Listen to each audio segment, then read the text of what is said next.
హర her Mahadev Shambho.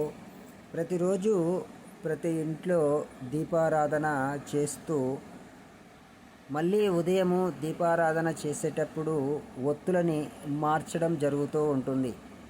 అయితే ఆ ఒత్తులని ఎక్కడ పడితే అక్కడ డస్ట్బిన్లోకైనా కానీ పారేయకండి.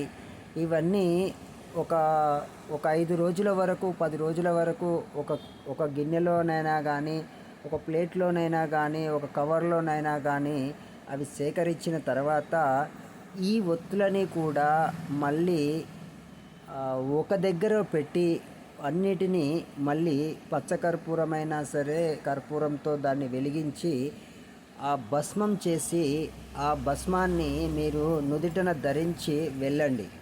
అలా వెళ్ళినప్పుడు ఒక శక్తి అనేది అక్కడ ఫామ్ అవ్వడం జరుగుతుంది.